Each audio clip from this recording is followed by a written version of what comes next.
Game is simply... Hey, what's up guys?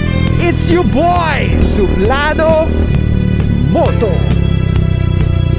Okay, for today's vlog, let's talk about game. Sabi niya pag-usapan naman daw natin ng game next time, which is tama naman kasi we always talk about yung game na sinasabi ko pero hindi naman natin na-explain na maigi. So ano nga ba yung game at paano nga ba magkaroon ng game? Wait lang. Yun. Okay, balik tayo. So guys, ano ba pagkakaintindi nyo sa game? Game should be play. So you created your own game, tama? Na kailangan merong magpe-play or maglalaro. So, for example, yung mga gamer natin, paano sila naging magaling? Sa Valorant, sa ML, paano sila naging magaling?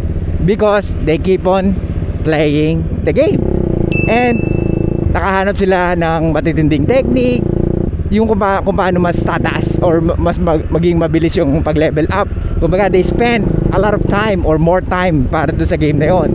So ganun din ba pagdating sa game mo when it comes to women? Of course. Pero paano kung may game? Let's say they have Xbox.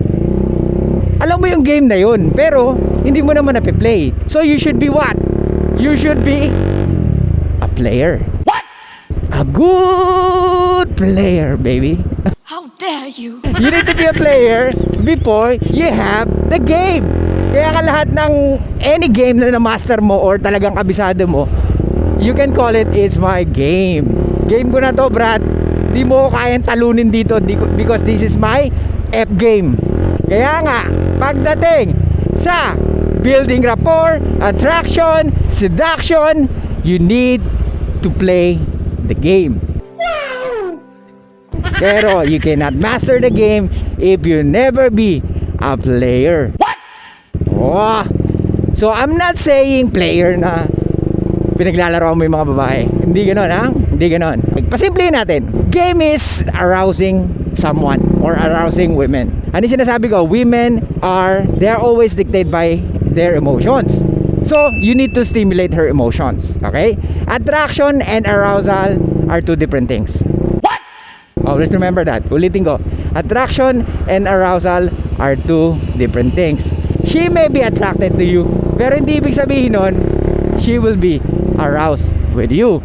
Women can be attractive with many men, but only certain guy can arouse her emotions. So, ano ibig sabihin nun?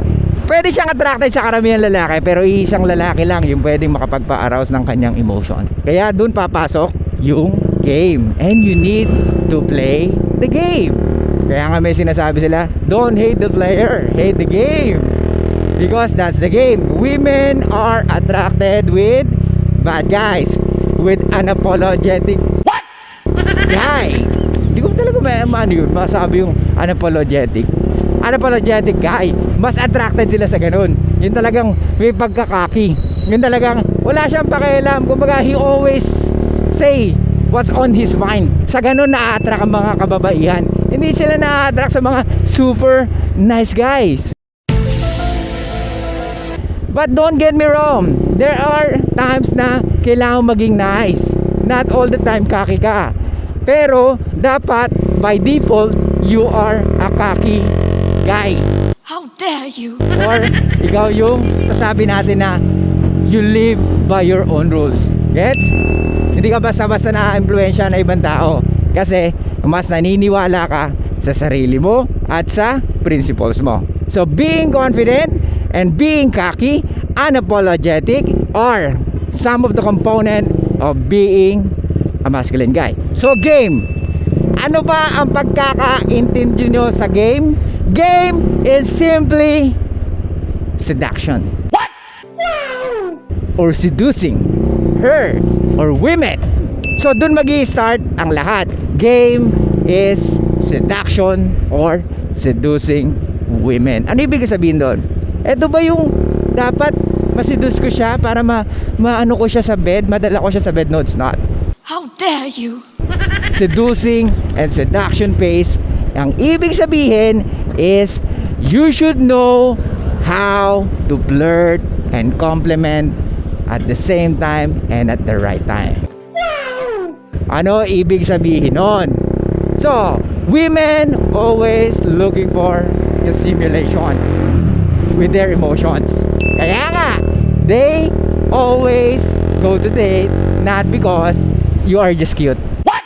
They go to date with you because they want to feel something. They want to arouse their emotions. Gets?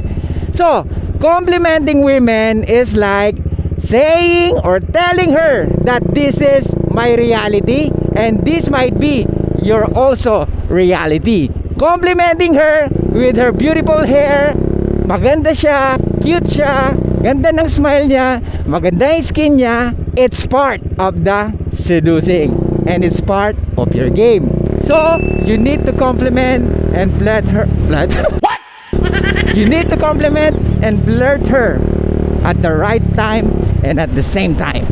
Hindi pwedeng kasi magkakaroon ng incongruent pag pinlert mo siya tapos nag-compliment ka ng hindi naman totoo. Okay, bigyan kita ng example. For example, naglalaro ang isang bata, ang hawak niyang laruan is spaceship.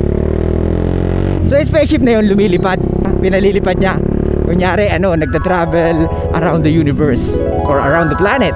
So, nag-iiba yung reality niya kasi nga, naglalaro siya ng spaceship. Nararamdaman niya na andun siya sa spaceship na yon at bumabiyahe siya around the universe. So, same thing with women. Tandaan mo, ang babae, alam niya sa sarili niya kung maganda siya or hindi. Or alam niya sa sarili niya kung nag-effort siya or hindi. Let's say nag-effort siya sa date nyo at talagang tinuduhan niya, nagpaganda siya, talagang ang bango-bango. Talagang as in, masasabi mo na, wow, iba siya sa picture, iba siya sa personal. So, ibig sabihin, that's her reality. That's how she see herself. Now, if you compliment her, that's the game. That's seduction. Pwede ba nasabihin mo, ang ganda naman ang dress mo? Yes. Pero, when it comes to being genuine, make sure she's already comfortable with you. Walang masama mag-compliment, miss, ang ganda mo naman. Pero usually, ano sinasabi ng mga babae? Grabe, manyak ba to? Pero pag komportable siya sa'yo, she will take that as a compliment. So, ulitin ko, game is, close parenthesis, is seduction. So, yung mga yung mga artista, like Coco Martin. Coco Martin played very well with his every teleserye. Why? Kasi parang makatotohanan. Because he knows how to play the game. Gets? Ulitin ko, Coco Martin is one of the best actor na magaling mag-play kahit anong character. Tandaan mo, you should be a player in the game. Hindi ka pwedeng ganito dapat, ganyan dapat if you never experience how to play. Playing is, you should be default mode. You should know how to compliment. You should know how to flirt at the right place. Okay? So matututo ka niyan when you become a real player. Oh my God! I'm not saying you need to manipulate her because that's why you need to compliment her. No, it's not. Being genuine, being congruent, mapipil ng babae yun. Kaya nga pag ang babae, binobola mo, alam din nila agad. Kaya wag na wag mong gagawin na bubulahin sila nang wala ka sa timing. How dare you? Kasi magkakaroon ng incongruency. Gets? So sana guys, naintindihan nyo yung game. Ngayon kung hindi, bahala ka. What? So that's the game. So yun lang guys, thank you so much. I'll see you guys next time and bye-bye.